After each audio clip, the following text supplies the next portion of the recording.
viendo y si no las hacen en forma oral cuando él haya terminado. Bueno, vamos a comenzar porque nos atrasamos un poquito con el tema de que hubo un error, algún problema tecnológico, pero bueno, este, lo voy a pedir a Horacio, que conoce Eso se personalmente a Adrián. escucha Lo húmedo. Te doy la palabra, Horacio. Bueno, la verdad que para mí es un honor presentar a Adrián. Más que un profesional, es un amigo.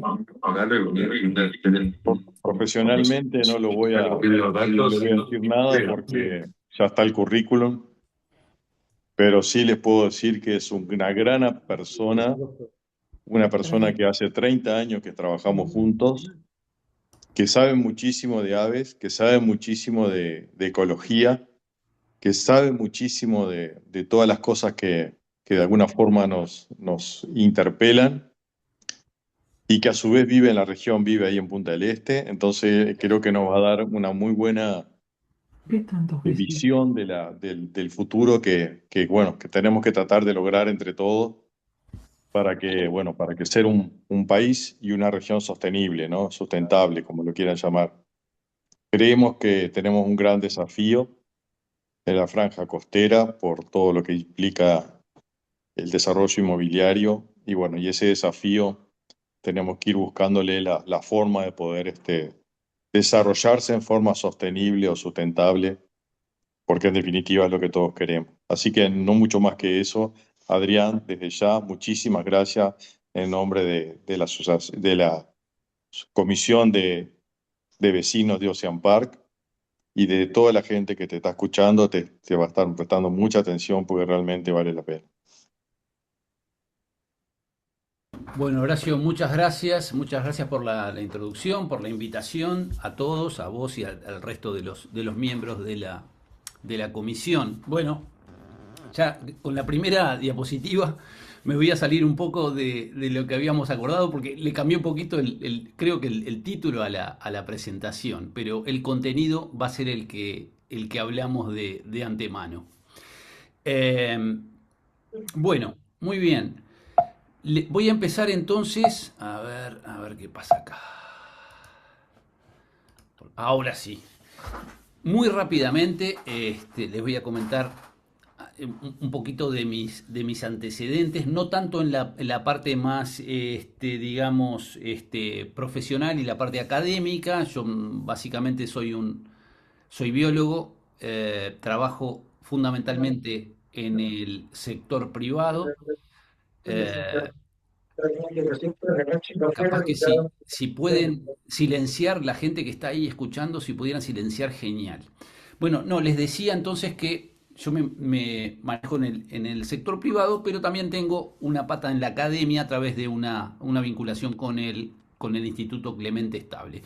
Pero desde que me vine para aquí, para el este, a Punta del Este, hace 10 años, he tratado de impulsar una serie de actividades vinculadas con la apreciación de la naturaleza. Y eso lo hice, digamos, desde la perspectiva de las aves, que es el grupo zoológico que yo,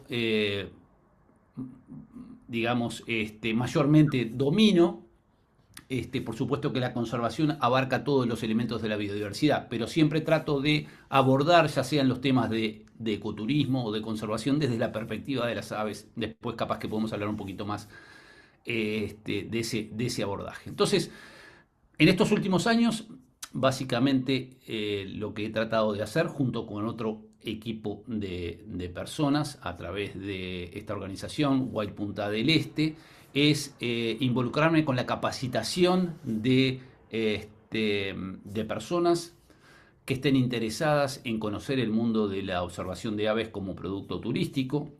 De la mano con esa capacitación también hemos desarrollado una serie de materiales para apoyar esa capacitación.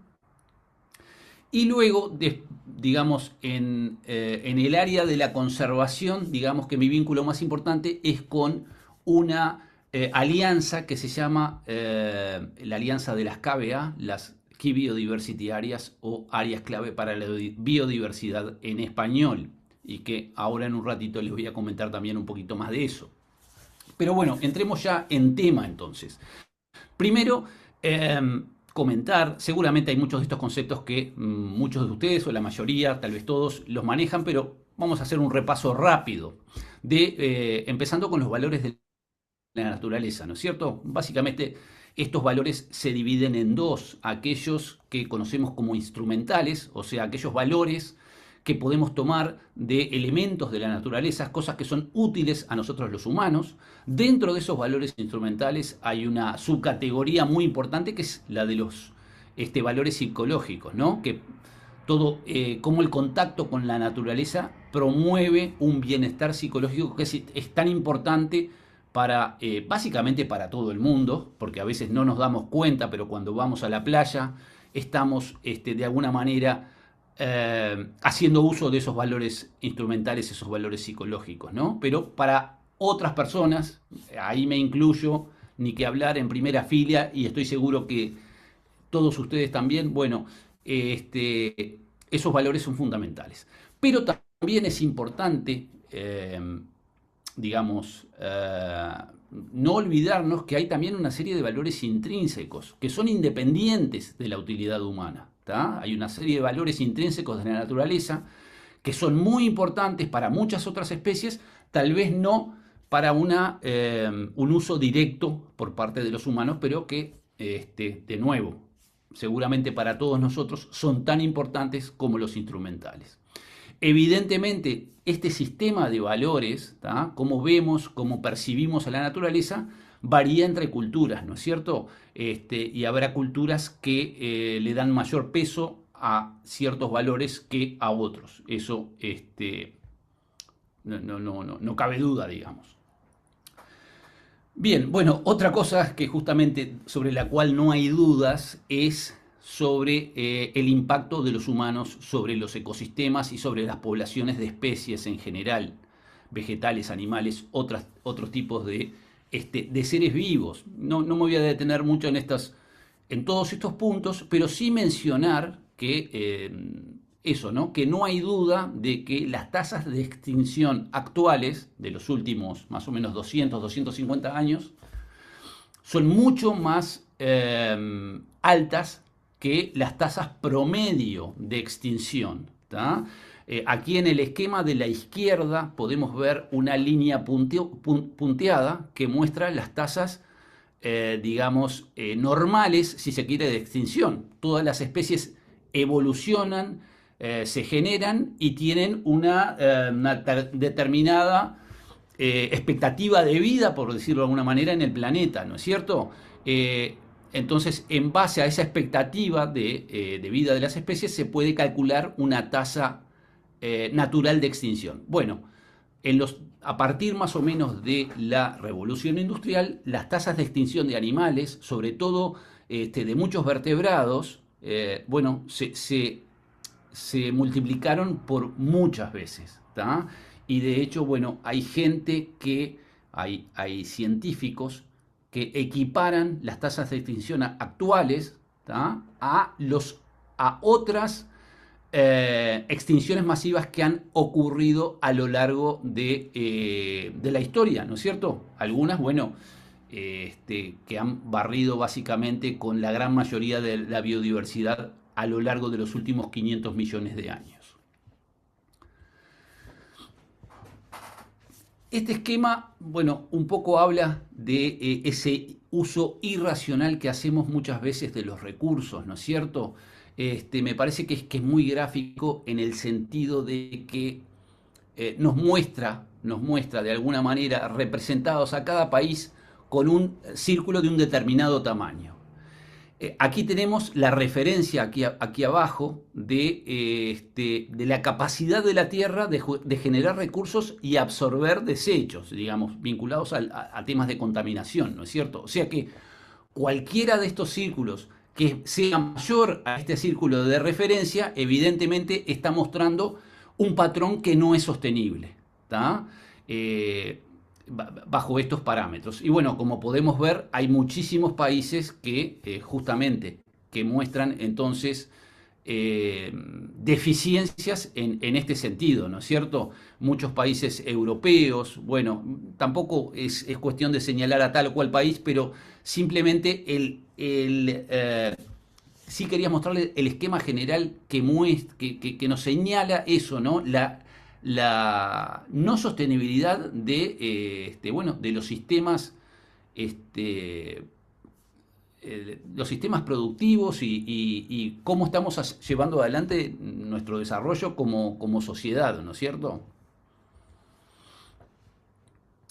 Bueno, volviendo al tema del estado de la biodiversidad global, las especies amenazadas en particular, este esquema nos muestra, por ejemplo, aquí que aproximadamente, de hecho, más de una de cada 10 especies de aves está en peligro de extinción, de lo cual, bueno, puede sonar un poco alarmante, ¿no? Más de 1.100 especies de aves en peligro de extinción, pero miren otros grupos que incluso están en una situación mucho peor, ¿no? Los anfibios, eh, los tiburones y las rayas, las cícadas, bueno, los mamíferos mismos, todos en una situación, digamos, bastante, incluso más precaria que la de las aves, que ya de la de las aves es de por sí muy preocupante, ¿no? De las 10.000, 11.000 especies que hay, unas 1.200 en peligro de extinción. Así que realmente la evidencia del impacto de las sociedades humanas sobre los ecosistemas y sobre las poblaciones de especies es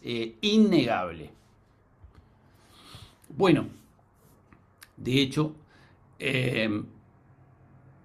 aquí podemos ver en este esquema cómo, bueno, la pobre performance de los estados con respecto a los objetivos Aichi para la biodiversidad, ¿no es cierto? Estos objetivos corrían del 2011 al 2020. Bueno, la gran mayoría de ellas no se pudieron cumplir o se cumplieron de forma muy deficiente y realmente las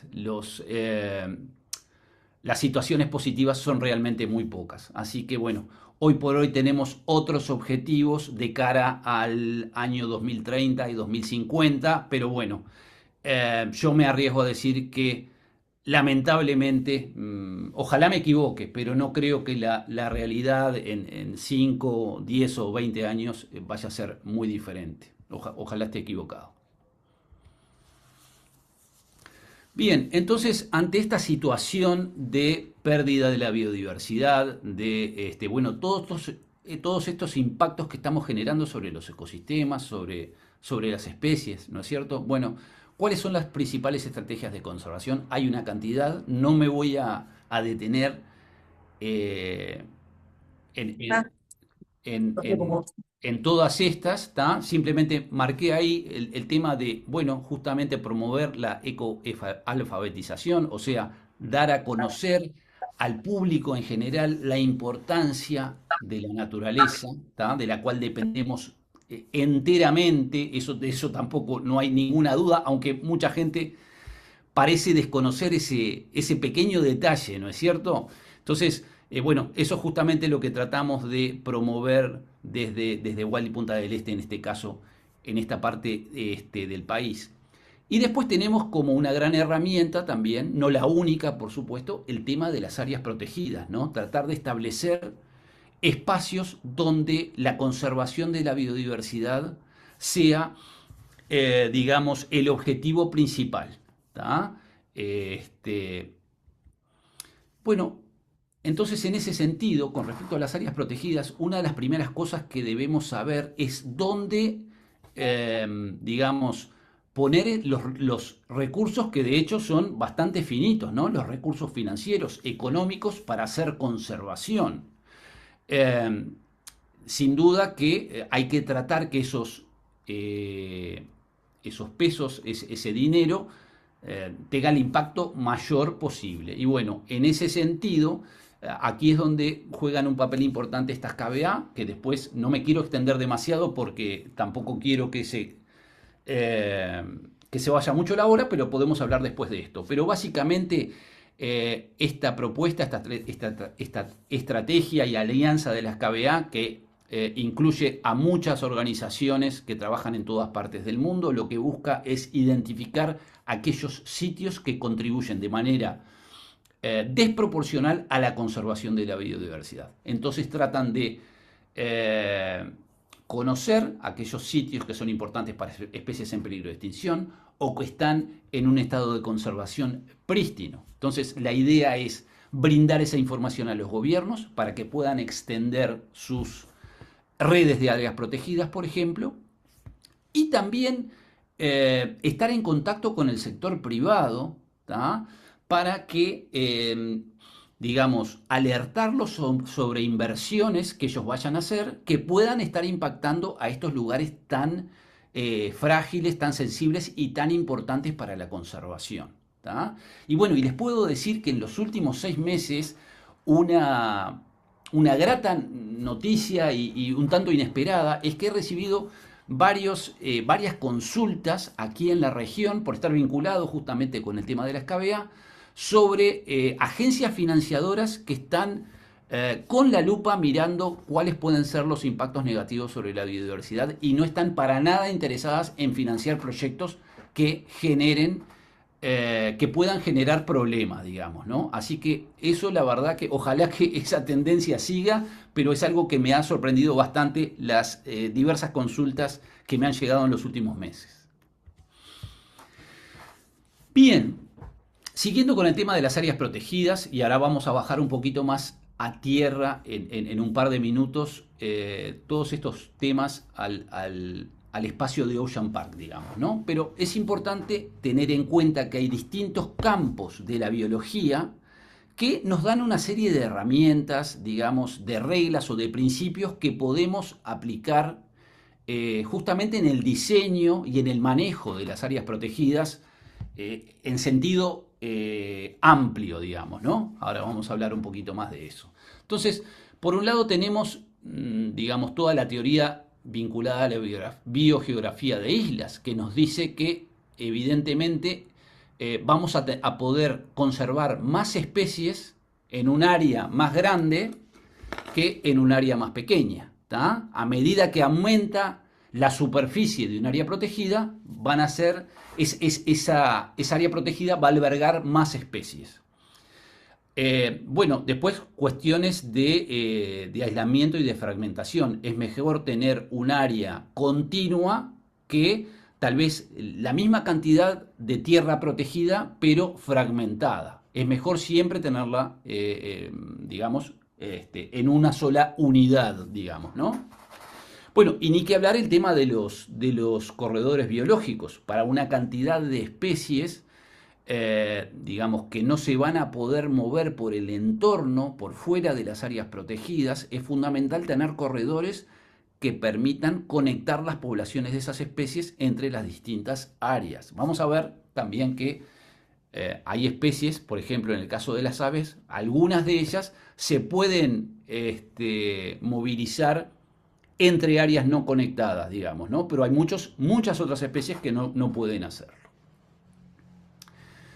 Del campo de las metapoblaciones sabemos, o digamos, la teoría nos dice que, bueno, una especie puede estar formada por una serie de poblaciones. De hecho, cada uno de estos círculos está representando una población y se supone en este esquema el tamaño del círculo representa también el tamaño de la población. O sea que en estos círculos más grandes se supone que hay más individuos, ¿tá? Entonces, sabemos que algunas de estas poblaciones, o mejor dicho, en algunos casos, en algunas especies, las poblaciones no están en contacto directo, ¿tá? Sino que se comunican a través de intercambiar individuos entre unas y otras poblaciones. Y lo que sabemos es que, bueno, aquí le cambié el color y me quedó mal, pero estas poblaciones en naranja son poblaciones fuente. ¿Qué quiere decir eso? Que en esos lugares, digamos, la supervivencia y o la reproducción permiten exportar individuos hacia otras poblaciones. Mientras que en los puntos amarillos, esas son poblaciones sumidero, ¿tá?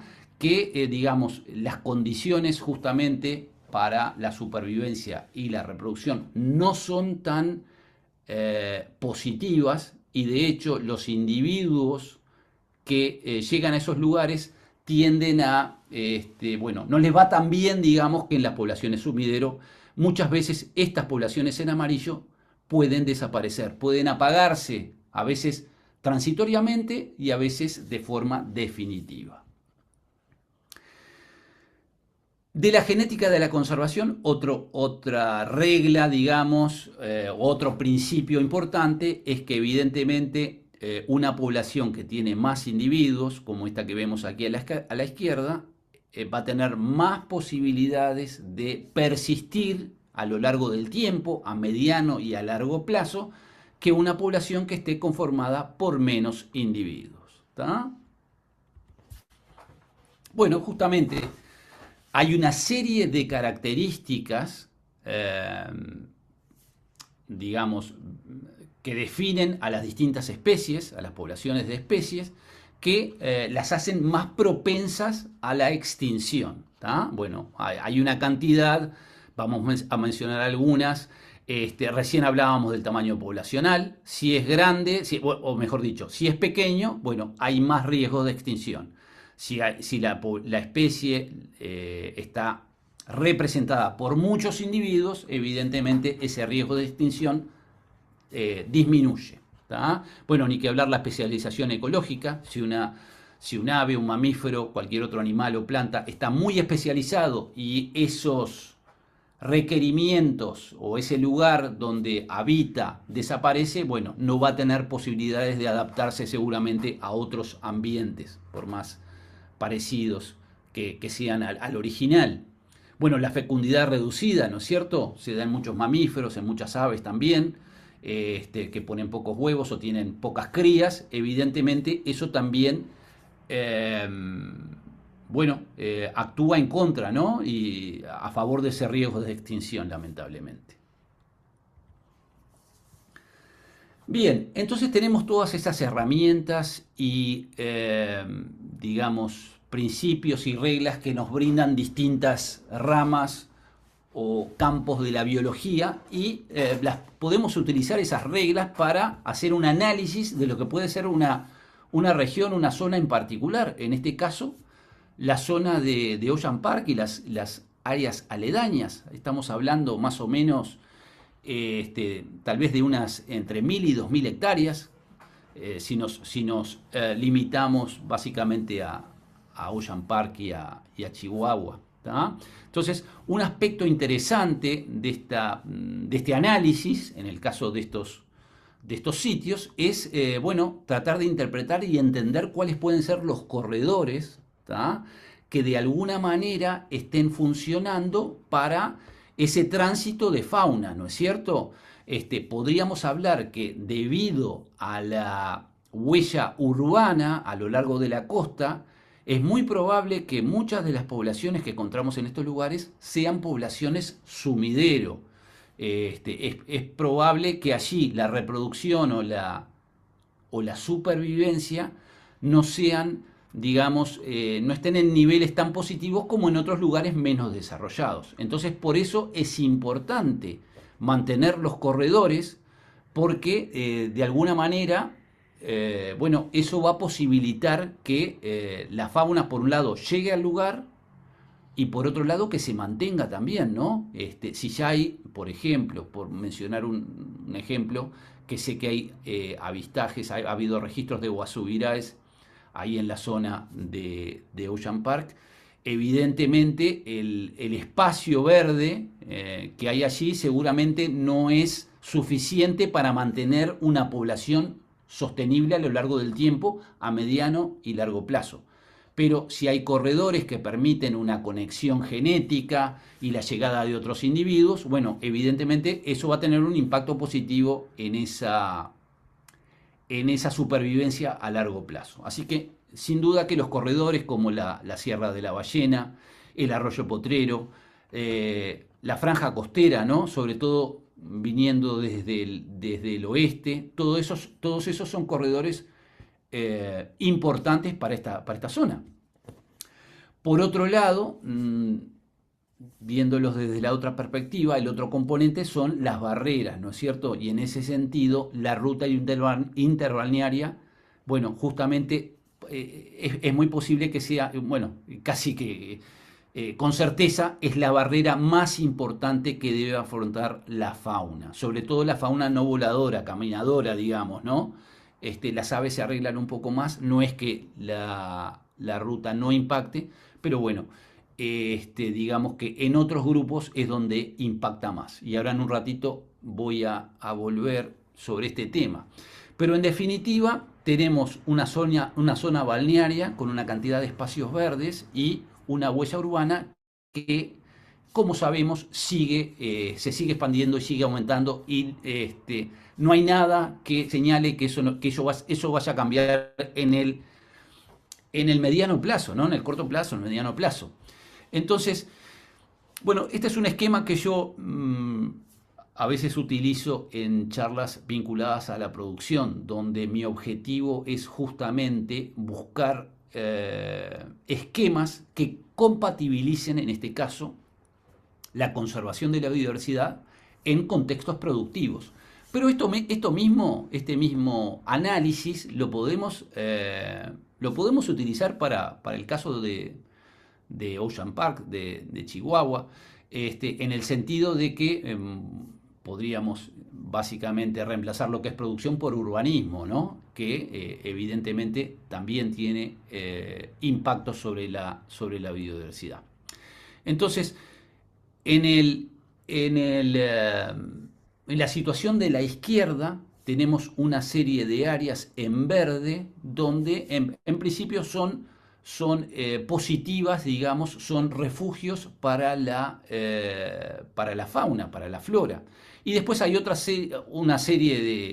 área más grande que es el entorno, que en conservación llamamos lo que es la matriz, ¿tá?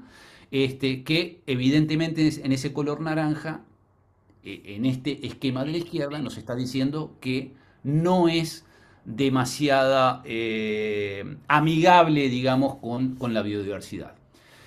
En cambio, en la izquierda podríamos tener esas mismas áreas, pensando en un contexto urbano, eso podrían ser parques, por ejemplo, o espacios naturales que se conservan dentro del balneario. Evidentemente, después va a haber seguramente edificaciones, viviendas, desarrollos urbanos que no son demasiado compatibles con la biodiversidad, pero cada uno de nosotros podemos implementar una serie de medidas para tratar de hacer que esa matriz, que ese entorno sea más amigable que en esta situación de la izquierda, ¿no es cierto?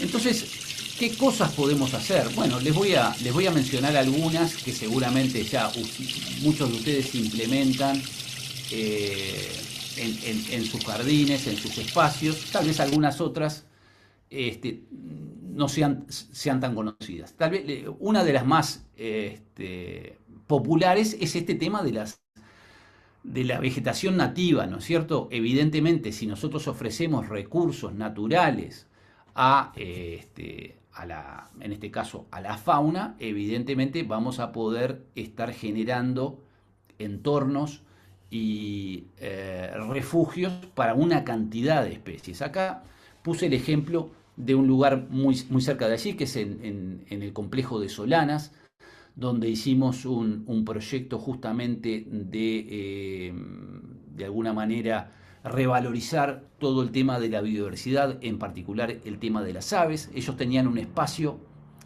que había sido dedicado a una pequeña huerta en algún momento, pero estaba, digamos que no le estaban dando el uso que pretendían. Así que en ese espacio lo que hicimos fue introducir una cantidad de vegetación nativa, ¿no es cierto? Y sabemos que, bueno, lo que hablábamos recién, evidentemente, a medida que agreguemos flora nativa, vamos a poder estar generando recursos para una cantidad de especies. En este caso lo estoy ilustrando con las aves, pero se podría extender a muchos otros grupos, ¿no es cierto? Entonces lo que hicimos fue, en ese espacio de más o menos 20 metros por 35, o sea que no era tampoco una cosa descomunal, generamos un jardín de especies nativas y plantamos más de 80 ejemplares de 20 especies de flora básicamente nativa. Usamos también alguna otra planta por el tema de los recursos. Nosotros queríamos que ese jardín generara recursos a lo largo de todo el año, ¿tá? Entonces, evidentemente es más fácil encontrar especies que florecen en primavera y en verano, pero también queríamos cubrir toda la parte, bueno, lo más posible, ¿no? El periodo de tiempo más extenso posible. Y es así entonces que hicimos una selección de especies para justamente generar esos recursos. Así que en definitiva, ni que hablar que, bueno, por supuesto que si podemos mantener lo que es la vegetación nativa, ese es el primer paso, ¿no? Bueno, como muchas veces hablamos con Horacio y también con otros colegas, a veces la gente compra un terreno y lo primero que hace es barrar con toda la vegetación nativa y planta exóticas y yo creo que es más por un tema de desinformación que por otra cosa, digamos, ¿no? Ese es ni que hablar que es el primer paso, tratar de mantener todo lo que es nativo. Y si no cuento con esos recursos naturales, esa vegetación nativa, bueno, ni que hablar que se pueden implementar, bueno, justamente algo similar a lo que hicimos ahí en Solanas. También hay organizaciones en nuestra región que trabajan con el tema de los pastos, como es Amófila, donde se pueden hacer también maravillas en el sentido de generar espacios de valor para aves, para mariposas, para insectos en general, bueno, para todo tipo de especies. Bueno, bárbaro. Entonces, ese era un ejemplo de cómo generar recursos. Ahora les voy a hablar de 2 o 3 cosas que lo que buscan es verlo desde la otra forma, perdón, desde la otra punta, ¿no? Tratar de eliminar amenazas o problemas que generan mortalidad en la fauna. Me voy a mencionar ejemplos del tema de aves, pero que aplica a otros animales también. Uno de ellos tiene que ver con los gatos y es muchas veces la gente no sabe del impacto que tienen estos animales en particular sobre las aves, pero también sobre otras especies. Lamentablemente, bueno, es una forma de decirlo. No tenemos esa información para Uruguay, pero en otros países donde se ha estudiado el tema, se sabe que son miles de millones de aves que mueren en las garras, digamos, de los gatos, ¿no? Entonces, bueno, hay una serie de soluciones que se pueden implementar y de hecho estos collares de colores han sido diseñados con una base científica y de hecho hay trabajos científicos publicados en revistas muy prestigiosas que muestran que el simple hecho de colocar estos collares disminuye muchísimo la mortalidad. Creo que más de un 80%. Creo que cerca del 90%. Entonces, son pequeñas cuestiones que podemos hacer si tenemos gatos, si esos gatos andan bastante en el exterior, cuestiones que se pueden implementar y que van a reducir muchísimo el impacto de nuestras mascotas, por ejemplo. Otra cuestión que, bueno, en otras partes del mundo se trabaja muchísimo y acá todavía realmente no se hace de forma generalizada. Bueno, de hecho, son muy pocos los ejemplos, digamos, ¿no? Es el tema de la arquitectura amigable. Esto es un tema amplísimo que podríamos hablar 2 o 3 horas seguidas, pero comentarles por lo menos que hay 2 componentes con respecto a la arquitectura que son muy importantes para el caso de las aves, también otros animales, pero en el caso particular de las aves. Y esos componentes son, por un lado, el vidrio, ¿tá? Sobre todo el tema de las superficies espejadas, cuando esas superficies están reflejando partes de vegetación, ¿tá? Esos son trampas súper mortales para las aves, y de nuevo generan también millones de muertes al año. El otro tema con respecto a la arquitectura tiene que ver con las luces, ¿tá?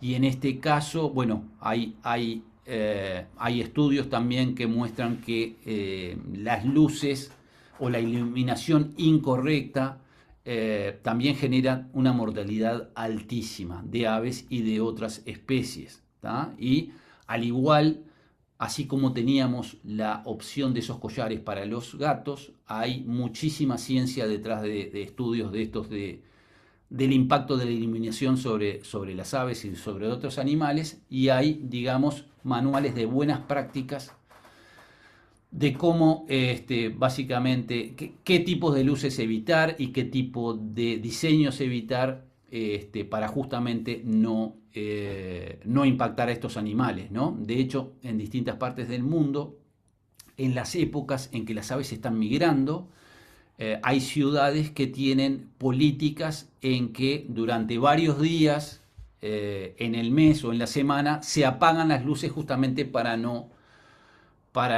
afectar a las aves migratorias, ¿tá? Que en algunos casos y con cierto tipo de iluminación vinculadas a las ciudades, a las casas, bueno, se pueden ver desorientadas y en muchos casos pasan volando en círculos durante horas y terminan muchas veces impactando contra edificios o exhaustas y muriendo en la calle, digamos, ¿no? Bien, bueno, este es otro tema también muy poco desarrollado, lamentablemente, en nuestro país, pero de nuevo, hay muchísima ciencia que nos permite abordar el tema de las rutas. Recién hablábamos de la interbalnearia como una barrera fundamental, ¿no? En la parte norte de Ocean Park.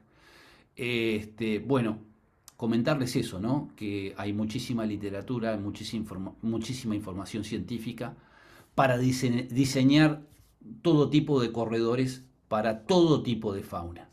Eso permite entonces reducir muchísimo la mortalidad. Es impresionante la cantidad de animales. Bueno, cualquiera que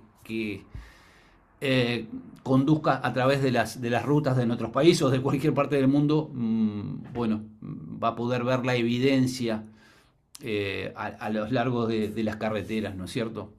Por un lado está el tema de la mortalidad directa, pero también el tema del acceso a recursos, ¿no es cierto? Recién hablábamos de la importancia de esos corredores para, digamos, el movimiento de animales hacia y desde Ocean Park, por ejemplo.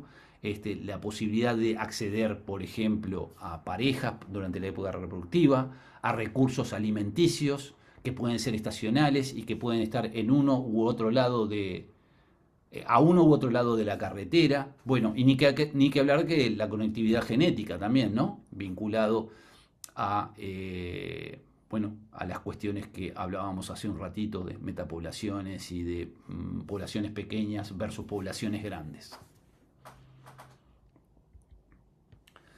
Bueno, hablamos entonces un poquito de conservación,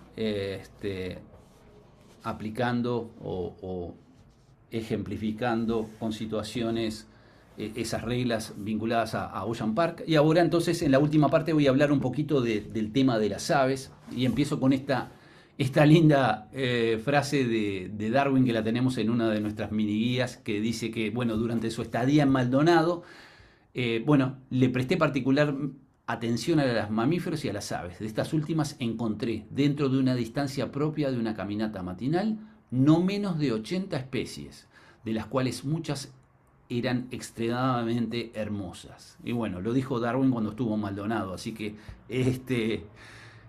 tiene cierta autoridad, no es lo mismo que lo diga yo. Bien, bueno, la idea general de la charla, lo que habíamos hablado con Susana, era hablar un poquito del proceso de identificación. No me voy a detener mucho en esto, si nos da el tiempo después, si tienen preguntas, lo vemos en unos minutos, ¿tá? Porque básicamente eso es algo que lo encuentran en cualquier guía, lo pueden, digamos, encontrar en muchas de las guías que tenemos disponibles en nuestro país. Pero cualquier cosa después volvemos en un ratito. Les voy a mencionar simplemente algunas cosas que tal vez aquellos que no están tan familiarizados con las aves pueden no manejar algunos de estos conceptos. Entonces, el primero de ellos, y uno que hago bastante hincapié en los cursos que doy, es esta diferencia entre aves y pájaros. No sé si todo el mundo la tiene clara. Si tuviéramos tiempo, conversaría un poquito con ustedes a ver qué es lo que piensan, pero bueno, no quiero extenderme demasiado, entonces voy a ir directamente a las definiciones. Entonces, hay que tener en cuenta, yo muchas veces pongo este paralelismo, no sé si es el mejor, pero a mí me resulta muy razonable. Y es pensar en las aves como si fueran frutas, y en este caso los pájaros serían como los cítricos, son uno de los grupos dentro de las frutas, ¿no? Todas las frutas son las aves. Y los cítricos en particular, los pomelos, las mandarinas, las naranjas, los limones, esos son los pájaros. Vamos a ver un poquito más en concreto esto. Entonces, ¿qué quiere decir esto? Las aves son todas, son un grupo de vertebrados, son uno de los 5 grupos de vertebrados. Tenemos los mamíferos, los peces, los anfibios, los reptiles y tenemos las aves. ¿Tá? Las aves es una clase zoológica, es un grupo natural, y dentro de ese grupo tenemos distintos subgrupos que nosotros llamamos órdenes. Entonces, ahí tenemos, por ejemplo, los pingüinos. Los pingüinos son aves, pero no son pájaros. Los loros también son aves y no son pájaros, y las rapaces lo mismo. ¿Tá? En esos grupos no hay como mucha confusión, en principio, ¿no? Uno sabe que un pingüino no es, en principio, que no es un pájaro, un loro tampoco, una rapaz tampoco. Pero después hay otros grupos que ya son más, digamos, generan ciertas dudas, ¿no? Por ejemplo, el nombre vulgar de los carpinteros muchas veces se les dice pájaros carpinteros, y en verdad no son pájaros. Los mismos los picaflores tampoco son pájaros. Son aves que pertenecen a otros grupos que no es el de los pájaros. Entonces, ¿qué son los pájaros? Bueno, los pájaros son uno de los órdenes, es muy importante desde el punto de vista de la diversidad de aves, porque son básicamente el 60% de toda la diversidad. Tengamos en cuenta que hay más o menos entre 10.500 especies de aves a nivel global, y más de 6.000 pertenecen a este único orden de los pájaros. ¿Tá? Entonces, desde el punto de vista de la diversidad, es brutal. Viniendo a Uruguay, entonces, les puedo comentar que ese grupo de los pájaros, ese orden de los paseriformes, o sea, aves con forma de pájaro, se dividen en 2 subgrupos a su vez. No importan los términos técnicos, pero me pareció interesante comentarles que tenemos, por un lado, el subgrupo de los subocines y el de los ocines. ¿Tá? El de los subocines es bien interesante porque es un subgrupo de aves que es bien característico de Sudamérica, de Centroamérica y del Caribe. ¿Tá? Los ocines están representados también, por supuesto, en nuestra región, pero también están presentes en otras partes del mundo. Entonces, antes de meternos de lleno con la avifauna de Uruguay, y les traje simplemente algunos ejemplos, comentarles que hace muchos años, en el siglo XIX, a medida que se generaba información sobre dónde estaban distribuidas las distintas especies de animales y de plantas, bueno, se generó este mapa de regiones zoogeográficas que identificaban distintas regiones del planeta con una fauna, en este caso en particular. También se generaron mapas para las plantas, ¿no es cierto? Pero en este caso son de animales. Entonces se dividió al planeta en una serie de regiones que básicamente se definieron en base a justamente qué tipo de animales había en cada región. Lo interesante es que nosotros, que estamos en la región neotropical, en el sureste de Sudamérica, estamos justamente en la parte del planeta que más diversidad de aves tiene. ¿Tá? Así que en ese sentido arrancamos muy bien. Dentro de la región neotropical, que va desde Tierra del Fuego hasta el centro norte de México, bueno, digamos que la zona más importante de la región neotropical es justamente Sudamérica, que tiene muchísimos ambientes, muchísimos ecosistemas, y que también puede ser dividido en una serie de biomas o de regiones, bioregiones, ¿tá? Y una de ellas es la región o el bioma pampeano, ¿tá? Que se encuentra, bueno, justamente abarca Uruguay, el sur de Brasil, el este de Argentina, y donde tenemos, por un lado, una avifauna típicamente pampeana, ¿tá?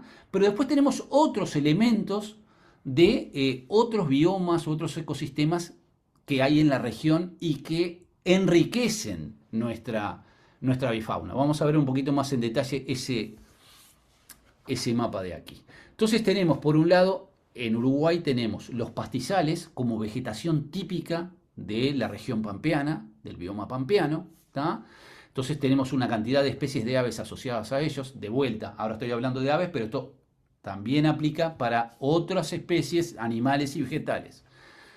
Entonces, digamos que como de base tenemos una cantidad de especies vinculadas a esos pastizales, pero además recibimos una serie de elementos, se le dice así en biogeografía, de especies básicamente, de distribución más subtropical, ¿tá? Que llegan asociados, digamos, que son típicos de los bosques del sur de Brasil y que ingresan por una serie de corredores como el bosque ribereño del río Uruguay y los sistemas serranos, ¿no es cierto?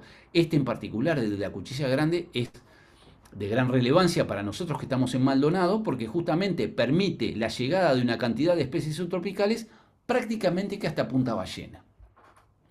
A nivel terrestre también tenemos influencia de otro bioma, de otro ecosistema, que es el bosque chaqueño, ¿tá? Y que tiene una variante empobrecida, digamos, en la zona del litoral del río Uruguay. Eso es a nivel terrestre. A nivel oceánico también tenemos peculiaridades muy interesantes que tienen que ver con el encuentro, la influencia de una corriente cálida que es la de Brasil y una corriente fría de Malvinas, y ese lugar de encuentro se mueve hacia el norte y hacia el sur dependiendo de la época del año, y hay especies de aves y de otros grupos que están asociadas a una u otra corriente. Todo eso se podrán imaginar que va generando más diversidad. Entonces, para terminar, les quiero mostrar algunas especies que seguramente muchos de ustedes conocen, ¿tá? De sus jardines, ahí de Ocean Park, y voy a terminar con algunas especies comunes que seguramente la mayoría de ustedes no conocen. Bueno, de las conocidas, los picaflores, ni que hablar. Estas son las 3 especies más frecuentes que tenemos en Uruguay. Hay más de 300 especies de picaflores y en esta zona templada de la región no tropical no son tan ricos, digamos, no es tan rica la diversidad de picaflores, pero tenemos varias especies. Estas son las 3 más comunes. Hay otras que se pueden ver de forma más infrecuente, ¿tá? El picaflor verde común, que macho y hembra son diferentes y no está en esta época del año, viene en primavera y en verano. Y después los que tenemos, los residentes, los que tenemos durante todo el año. El garganta blanca, y acá se desapareció el nombre, pero es el picaflor bronceado.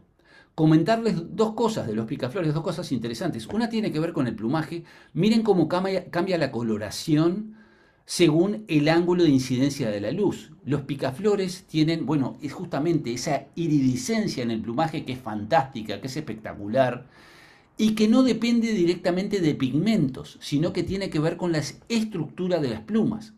Estos animales tienen como pequeñas vacuolas, pequeñas bolsitas de aire en la microestructura de las plumas que descompone la luz cuando los rayos del sol golpean y genera entonces diferentes tipos de coloración según la incidencia de la luz. Ahí podemos ver el color bronceado con la luz de frente, digamos, y miren cómo cambia un verde que muchas veces, hace que se pueda confundir el picaflor bronceado con el picaflor verde común.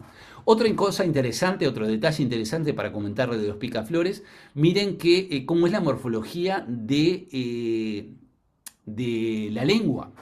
Sabemos que los picaflores, la gran mayoría de ellos, el componente principal de la dieta es el néctar, y miren cómo toman ese néctar. Estos son cortes en distintas partes de la lengua. Básicamente es como un sistema, como si fueran 2 pajitas, ahí van entonces tomando su alimento. Otra de las especies comunes, el carpintero nuca roja, que de hecho lo pusieron en el flyer. Los carpinteros también son espectaculares, ¿no? Como decíamos recién, son aves, no son pájaros. Tenemos varias especies de varios formatos. Este es uno de los más conocidos, frecuente en ambientes urbanos y suburbanos. Aquí, para mostrarles las diferencias entre macho y hembra, aquí en esta foto de acá arriba vemos esa zona que se conoce como la zona malar, que es roja en el macho y es oscura, es negra en este caso en la hembra. ¿Tá? Así que esa es la forma de diferenciar el macho y la hembra. Otra cosa muy interesante de los de los carpinteros, que también de alguna manera comparten con los picaflores, es que tienen una lengua larguísima, obviamente para poder capturar esas presas, esos insectos que justamente pueden sacar de la corteza de los árboles, ¿no? Tienen un sistema, bueno, una lengua asociada a una serie de un sistema cartilaginoso que hace que todo ese sistema se enrolle por arriba del cráneo del carpintero y que le permita entonces sacar esa lengua tan larga que la usan básicamente como una lanza, ¿no? Bueno, este es otro de los pájaros que seguramente, estoy seguro que hay ahí en Ocean Park, que siempre que hay algún remanente de monte nativo, este pájaro espectacular que es el cardenal azul siempre aparece. Les voy a mostrar ahora, espero que se escuche, alguno capaz que me puede avisar, pero les voy a poner rápidamente un fragmento del canto del cardenal azul. Se da una cuestión bastante interesante en estas especies. Muchas veces las especies coloridas no tienen un canto tan melodioso, pero en el cardenal azul es una especie espectacular desde el punto de vista de su colorido y también el canto es muy atractivo. Les pongo una muestra con dos frases diferentes.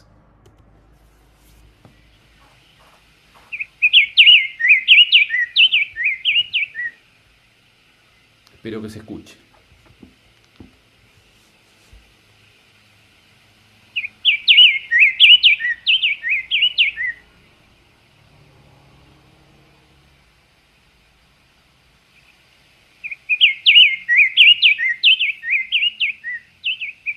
Ahora va a cambiar.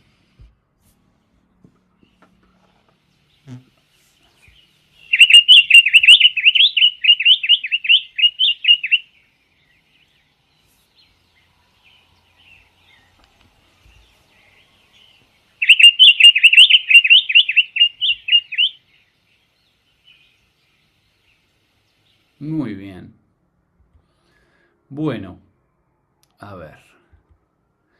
Y ahora les voy a mostrar, para terminar, dos o tres especies, creo que son tres o cuatro, mejor dicho, de aves que tal vez ustedes escucharon, pero no han visto o no conocen. ¿Tá? Bueno, primero les voy a poner el canto y a ver si alguno la conoce, va pensando, y ahora les muestro el nombre de esta ave. Siempre está bastante escondida, pero es muy vocal. Muchas veces está cantando porque se manejan en parejas y una pareja canta para saber dónde está la otra y la otra le contesta. Este es el canto.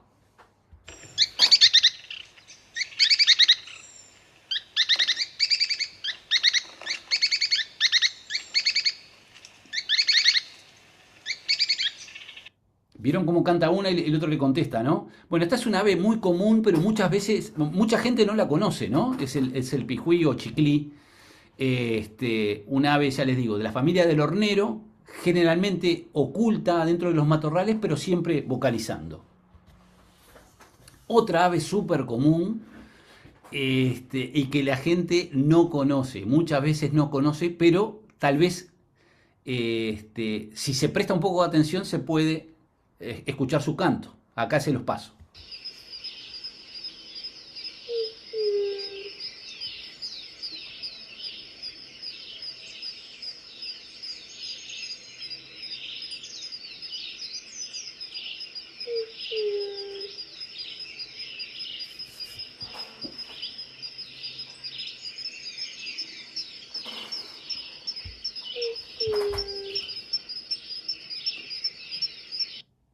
Bueno, esta es la paloma montaraz común, una especie muy frecuente, ¿tá? De nuevo, en cualquier parchecito de bosque nativo o incluso a veces especies introducidas también. Es una paloma que pasa un poco desapercibida porque no se expone mucho, siempre le gusta estar a la sombra, caminando, pero si uno reconoce su canto, rápidamente la va a poder detectar y estoy seguro que los que viven en Ocean Park, bueno, y en cualquier otro lugar con un poco de verde, la tienen ahí al alcance de la mano. Es una paloma que canta mucho a lo largo de todo el año, con más frecuencia, obviamente, en primavera y en verano, que es la época reproductiva, pero la podemos escuchar durante todo el año. Esas dos notas clásicas. Cuando vuelan, tienen debajo del ala esta zona color rojizo, rufo, tipo ladrillo, que bueno, es bastante evidente. Pero ya les digo, pasan bastante desapercibidas, salvo por su canto. Bueno, esta es otra ave que incluso la gente muchas veces la conoce por su nombre, pero nunca la vio. Porque a pesar, no es, digamos, es bastante confiada y se expone bastante, pero por alguna razón u otra también es mucho más oído que visto. Aquí les paso el canto. Tiene también una característica de esta ave, es que tiene muchas variantes del canto. Les voy a pasar una frase en particular, pero tiene muchas otras variantes de la misma calidad.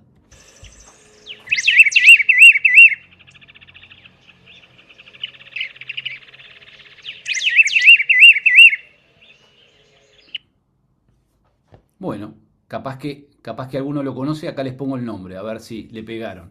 El Juan Chiviro, ¿tá? Muchas veces por el nombre sí lo han sentido nombrar, digamos, pero tal vez nunca lo habían visto o no lo han visto. La próxima vez que escuchen el canto se pueden acercar y seguramente lo van a poder observar, porque ya les digo, es bastante confiado y es una especie común. Y por último, este chiquitín que es un pájaro bastante pequeño, ¿tá? Más o menos del tamaño de un chingolo y que siempre anda de nuevo. Este sí, es como la paloma montaraz, siempre adentro del monte, necesita lugares a la sombra, digamos, le gusta. Entonces, muchas veces es difícil de observar. Acá esta foto está sacada con flash y se puede ver perfectamente el color oliváceo del dorso, pero a veces en la sombra del monte pasa desapercibido, a pesar de que se mueve bastante y bueno, va saltando por ahí a relativamente a baja altura, ¿tá? El canto es totalmente característico y tal vez algunos de ustedes lo reconozcan. Acá va.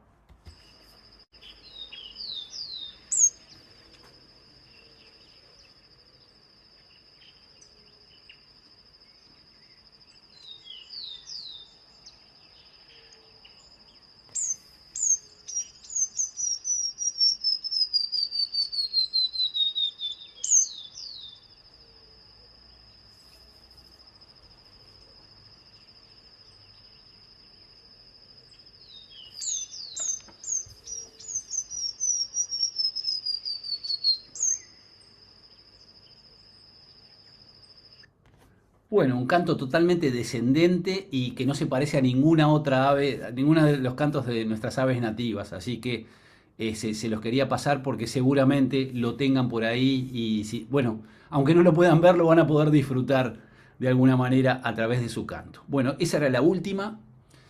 Bueno, el arañero oliváceo es me olvidé de mencionar su nombre, me parece. Bien, entonces por aquí voy terminando. De alguna manera lo que les quise presentar es la política o digamos la forma que tenemos nosotros desde los cursos que damos en su momento en el programa de ecoturismo para la conservación, el PEC, y que hoy estamos ofreciendo en INEFOP, es tratar de, digamos, generar la idea o promover la idea de utilizar las aves como puerta de entrada para disfrutar de toda la naturaleza. Eso es lo que nosotros de alguna manera llamamos ecosystemic, ¿no? No nos enfocamos solo en el birding, tal vez al principio sí lo hacíamos, pero ahora tratamos de que, bueno, justamente eso, ¿no? Las aves sean la excusa para tratar de entender el entorno en general, el ecosistema, las otras especies que viven allí, aquí les puse el ejemplo, justo la semana pasada estuve en una KBA en Brasil, y bueno, cómo a través de las aves uno puede detectar tantos otros elementos de la naturaleza, ¿no? En este caso en particular, esta área protegida, que es la Serra de la Bocaina, fue creada para justamente proteger las fuentes de agua, ¿no? Tan importantes. Y que bueno, a veces acá nosotros en Uruguay no valoramos, ¿no? Hoy veía, un amigo me mandaba una nota sobre un proyecto que hay en los bañados de Carrasco, justamente, en una dirección totalmente opuesta. Pero bueno, yo creo que esa posibilidad que nos dan las aves de entender los otros componentes de los ecosistemas, los animales que dispersan semillas y que mantienen los bosques, esos bosques que de alguna manera generan y permiten tener agua potable de excelente calidad, este, líquenes que son indicadores de nuevo de la pureza del aire. Bueno, tratamos entonces a través de nuestra interacción con el público en general y con la gente que toma nuestros cursos de justamente hacer eso, ¿no? Tratar de que se valore. Muchas veces no es un tema de valorar, sino más básico aún, de darse cuenta de todo lo que tenemos a nuestro alcance y que muchas veces pasa desapercibido, ¿no? Y bueno, como comentaba al principio, esos valores instrumentales, psicológicos, son fundamentales y bueno, nos ayudan a muchos, ¿no? Y bueno, para muchos de nosotros son un componente clave de nuestras vidas. Así que eso es lo que tratamos de transmitir. Bueno, les agradezco la atención y espero que haya sido de interés para ustedes. Quedo a disposición para preguntas. Bueno, Adrián, desde ya, muchísimas gracias por tu intervención. La verdad que fue espectacular. Cada vez uno, a pesar de que está en el tema, también cada vez uno aprende cada vez más. Y estar aterrizado en el sitio me pareció clave, ¿viste? Porque no son conceptos que están alejados de nuestra realidad, sino que se pueden aplicar inclusive en nuestra realidad cotidiana. Así que desde ya agradecerte muchísimo. Y bueno, y ahí Susana, no sé, o Leo, si pueden empezar a leer las preguntas. Yo tengo una que la puse ahí en el chat, que era el tema de los collares de los gatos, si se venden en Uruguay o si hay o cómo es que para conseguirlos, porque los gatos sí son un problema, los gatos y los perros, pero principalmente en el caso de los gatos que vos nombraste, creo que es un tema que habría que ir viendo cómo de a poco se va concientizando sobre ese punto, ¿no? Sí, tal cual, tal cual. No sé si siguen viendo mi pantalla o no. No, ¿no? Sí, sí, sí, Ah, sí. está perfecto, porque puse el tema de los gatos ahí de vuelta. Sí, no está en Este, modo presentación, pero se ve en la pantalla Está igual. bárbaro, bárbaro. No, porque quería ver si podía seguir el chat, pero ustedes me van avisando. Eh, no, creo que esos collares en particular, bueno, ahora todo se consigue a través de internet, ¿no? Pero me parece que por el momento no los venden estos mismos collares en Uruguay. Pero ya les digo, es cuestión de, este, creo que a través de internet se pueden ubicar sin problema. De hecho, ¿Tienen algún, tienen nosotros, algún nombre en particular, Adrián, sí, que yo diga, se llama collares Pepito o cómo se sí, pueden decir? para que, creo que está acá el nombre que ahora no me... Birds Be Safe, esa es la empresa. Si no me equivoco, esa es la empresa, lo buscan ahí en internet, por Birds Be Safe. Nosotros trajimos unos para un programa de una iniciativa, un trabajo que hicimos, un proyecto con Cardenal Amarillo, y donde lamentablemente perdimos uno de los animales por un gato, que ni siquiera sabíamos que estaba en el lugar, y bueno, ahí trajimos algunos de esos collares y bueno, los repartimos en los lugares, en estos lugares sensibles, digamos, ¿no? Pero como les decía, lo interesante es que hay ciencia detrás que muestra que son sumamente efectivos.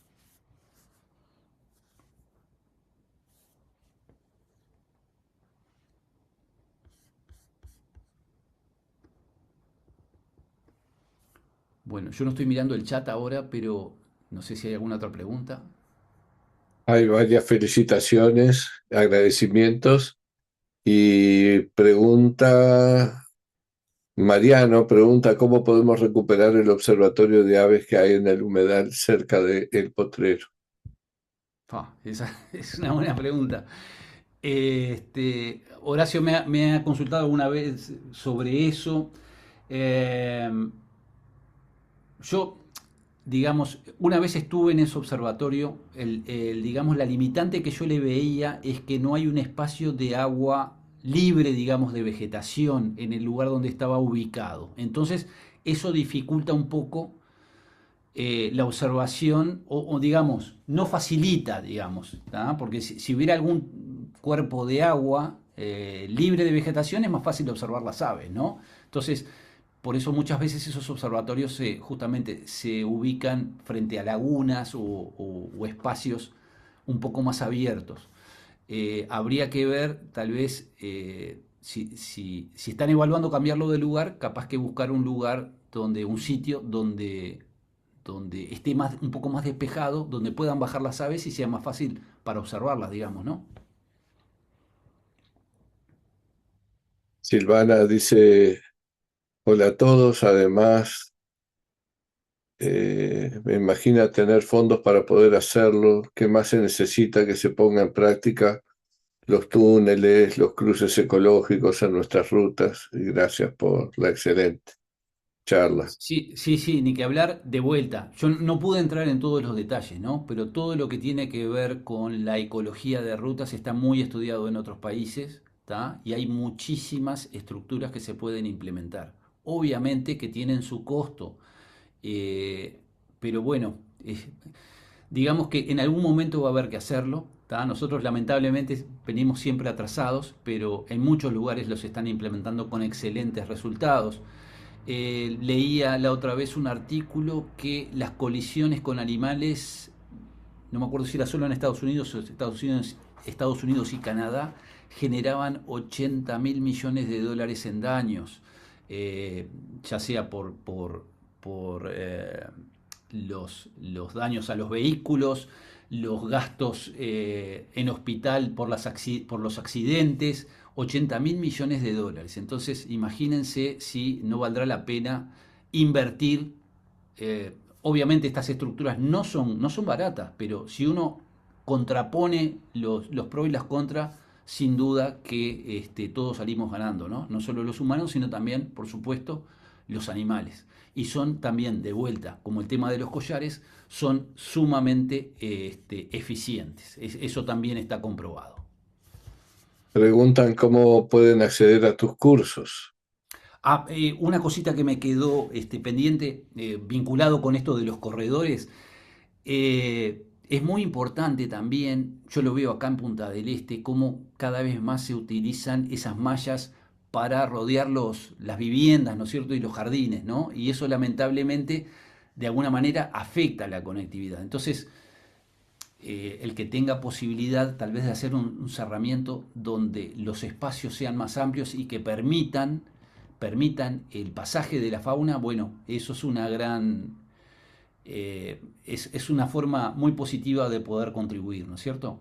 Con respecto a los cursos, nosotros ahora desde Wild Punta del Este, bueno, ofrecemos esos cursos que son enfocados a través de INEFOP para la formación de guías en en orniturismo o turismo vinculado a la observación de aves, que de alguna manera el curso está enfocado hacia esa finalidad, pero es una forma que tenemos de llegar a mucha gente y, digamos, acercarla a la naturaleza. Muchos de los participantes ya evidentemente tienen un acercamiento natural, pero hacemos lo posible.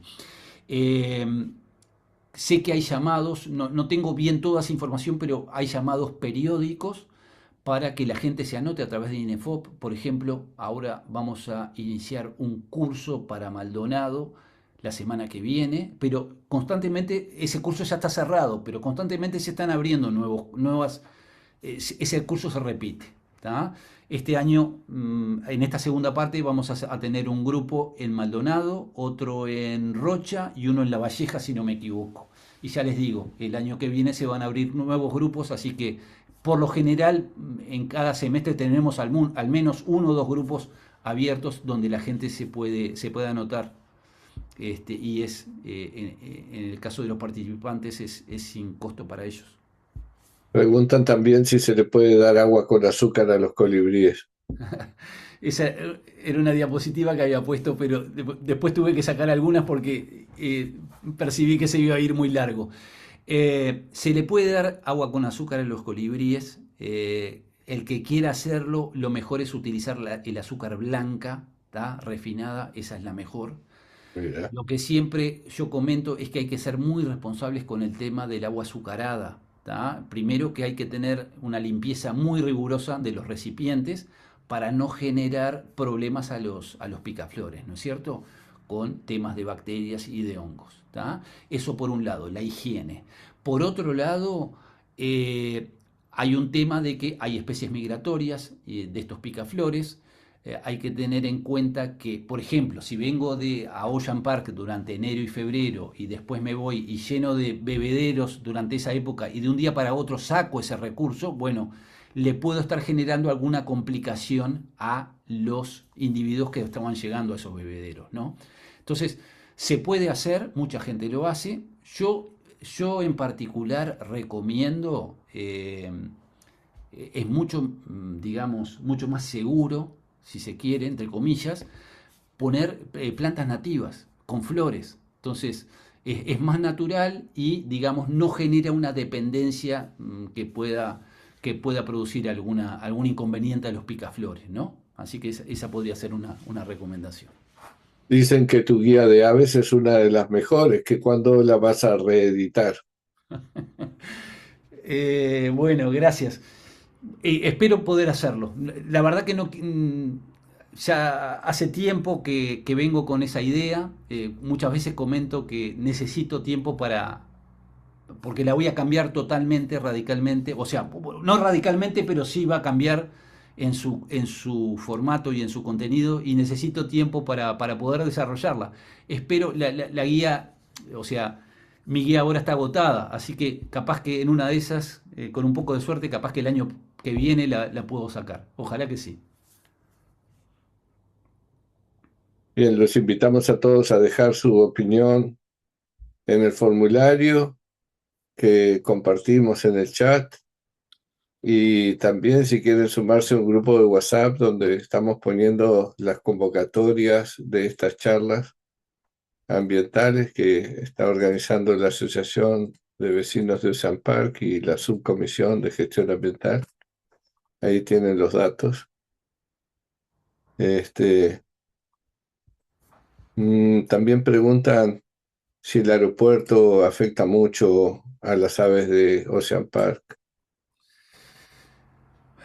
Buena pregunta. El aeropuerto, al ser también un área cercada, el tema de los cercos es complicado. Yo he visto varias aves ahí en la Oh, vuelta y no sé qué tipo de conectividad tendrán, pero tiene dos partes. La parte que es toda cercada y evidentemente la fauna no puede entrar o salir por cuestiones de seguridad, pero sin duda que, digamos, que el interior del aeropuerto puede ser un ambiente importante y útil para muchas especies, sobre todo las que vuelan, ¿no? En el caso de las aves, ¿tá? De hecho, no sé en el aeropuerto de Laguna del Sauce, pero en el aeropuerto de Montevideo, donde hay un monitoreo importante de las aves, creo que hay registradas más de 200 especies, que son casi que la mitad de las aves del Uruguay han sido vistas en el aeropuerto. Entonces, en muchos lugares los aeropuertos funcionan como islas para la biodiversidad, sobre todo cuando están en entornos, digamos, impactados por la urbanización, ¿no? Así que tiene sus pros y sus contras. hay alguien pidiendo ayuda para recuperar un terreno con ambiente nativo. Bueno, yo le diría que si puede, bueno, un poco la estrategia que usamos ahí en Solanas, donde evidentemente los bosques son básicamente de especies exóticas y queríamos de alguna manera balancear con las especies nativas, ¿no? hay varios viveros que tenemos acá en la región que trabajan mucho con nativas y que seguramente van a poder asesorar, ¿no es cierto? El tema de plantar nativas, eso es una estrategia que da sus frutos bastante rápido y de forma contundente, digamos. Bueno, muchísimos agradecimientos y felicitaciones por la charla. Y un saludo al gran observador de aves en el lunarejo. Bueno, Bueno, entonces, si no hay más preguntas, agradecemos una vez más a Adrián. Un aplauso, muchas manitos aplaudiendo. A ver, porque ha sido muy, muy interesante la charla. Y nos despedimos hasta la próxima, que será la tenemos prevista para el 16 de agosto. Y esa vez va a ser sobre flora nativa. Todo el que le interese, estamos tratando de ver si conseguimos la charla con el Andrés Berruti, que tiene un gran vivero de nativas en Tacuarembó, y nos va a visitar también y nos va a aportar sus conocimientos. Y que ya Bueno, un estamos viendo que agradecimiento inmenso para Adrián, y bueno, y los dejamos por hoy entonces, y les damos muchas gracias también por haber participado. gracias a ustedes por la gracias. invitación. Buenas noches para todos. Muchas gracias a Excelente. todos y Chao, estamos en Adrián. contacto. Chau, chau, suerte. Chao. Chao, Adrián, muchísimas Ay, ay. gracias, excelente. Hola, hola, Adrián, muchas gracias. Muy buena Gracias a la todos. Hola, Chao, chao. chao. Hola, Adrián. Muy ¿Me bueno, ves acá? gracias. Leonardo Chao. Do nos saluda, Adrián. Sí, muchas gracias. Muchas gracias. Me conecté tarde, pero bueno, agarré parte de la conferencia. Gracias, muy buena. Adiós a Un abrazo todos. grande. Gracias a todos, gracias, Adrián. Gracias, Eduardo.